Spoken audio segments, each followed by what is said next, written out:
Bonjour à tous et bienvenue dans cette nouvelle capsule pédagogique du portail Espace Tutoral consacré à l'apprentissage par essai-erreur.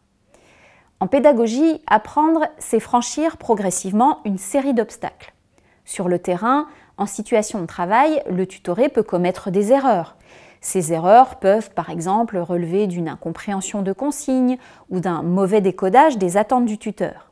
Elles peuvent dépendre du mode de raisonnement du tutoré, des démarches qu'il peut mobiliser. Certains obstacles sont liés aux façons dont le tutoré réfléchit, avec les moyens dont il dispose. Ces derniers peuvent ne pas être appropriés et le conduire à faire des erreurs. Or, ces erreurs sont normales dans le processus d'apprentissage. En effet, l'apprentissage n'est pas un processus linéaire et lisse. Il passe par des essais, des tâtonnements, des succès, mais aussi des erreurs ou encore des échecs. Les neurosciences nous démontrent qu'au-delà d'être normales, elles sont même indispensables. Elles ne doivent donc pas être considérées comme des échecs ou un problème qu'il convient à toute force d'éviter. Elles nous disent aussi que les sanctions face aux erreurs ne font qu'augmenter inutilement la peur, le stress et le sentiment d'impuissance. Elles sont néfastes aux apprentissages. A l'inverse, la motivation positive et les encouragements stimulent l'apprentissage.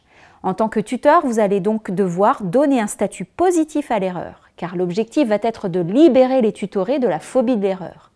Un professeur de sciences de l'éducation nous dit d'ailleurs que l'erreur est une information et non une faute. Historiquement, on attribue cette méthode d'apprentissage par essai-erreur au psychologue Thorndike. Celui-ci a multiplié les expériences où un chat, enfermé dans une boîte, devait découvrir comment sortir et ainsi accéder à de la nourriture. Au début, l'animal se déplaçait aléatoirement, sans stratégie, et découvrait par hasard l'action qui lui apportait la solution et la récompense. Et après plusieurs expériences, il s'en sortait de plus en plus vite, en commettant de moins en moins d'erreurs. Quand l'animal parvenait à ouvrir le loquet dès qu'il était placé dans la cage, l'apprentissage était alors considéré comme réalisé. Cette expérience a montré que l'exploration est très importante dans la théorie de l'apprentissage. Il n'y a pas d'apprentissage sans phase d'exploration.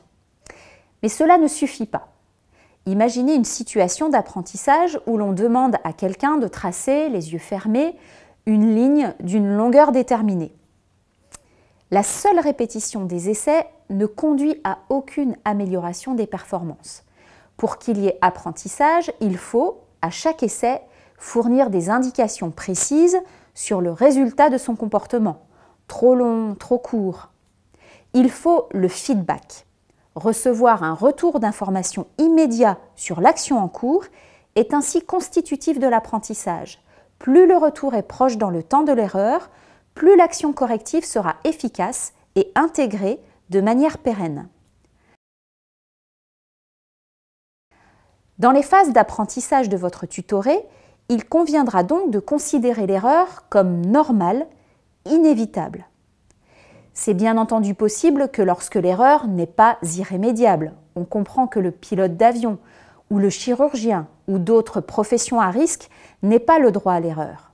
Dans ce cas, on permettra l'erreur dans le cadre d'actions reproduites artificiellement et sans risque grâce à un simulateur ou un mannequin. Il conviendra également d'accompagner votre tutoré pour l'aider à accepter l'erreur et pour comprendre ensuite comment elle a été produite. La compréhension et la réduction des erreurs constituant le chemin vers la réussite. En effet, pour être profitable et formatrice, l'erreur doit systématiquement déboucher sur une prise en compte de ses causes. Ceci peut se faire pendant un débriefing planifié, un entretien de suivi ou dans un feedback immédiat. Dans l'idéal, l'erreur devrait être relevée et corrigée immédiatement, mais aussi analysée et expliquée. Comprendre ce qui ne va pas, interroger le pourquoi, pour la corriger ou l'éviter. C'est la condition pour apprendre de cette erreur. Le bouleversement provoqué par l'erreur, ajouté à l'analyse de sa cause et à la remédiation, participe pleinement à l'apprentissage. On reconnaît ici l'adage « on apprend de ses erreurs », à la condition de les identifier et d'être en capacité de les comprendre. Pour que cela marche, il doit exister un climat de confiance entre le tuteur et le tutoré, où l'erreur n'est plus stigmatisée, sanctionnée, mais devient un matériau collectif pour la construction du savoir. Collectif parce que le plus souvent c'est avec l'aide de l'autre, le formateur, le tuteur, le collègue, que l'on parviendra à comprendre et dépasser sa faiblesse. Quels sont les avantages de cette méthode d'apprentissage? Pour le tuteur d'abord, l'exploitation de l'erreur est un instrument de régulation pédagogique. Elle permet de découvrir les démarches d'apprentissage du tutoré, d'identifier ses besoins, de différencier les approches pédagogiques, d'évaluer avec pertinence. Pour le tutoré ensuite, prendre conscience de ses erreurs et prendre le temps de les analyser est une voie propice à une meilleure compréhension de la tâche. Par ce travail, il va découvrir aussi son propre fonctionnement et gagner en autonomie.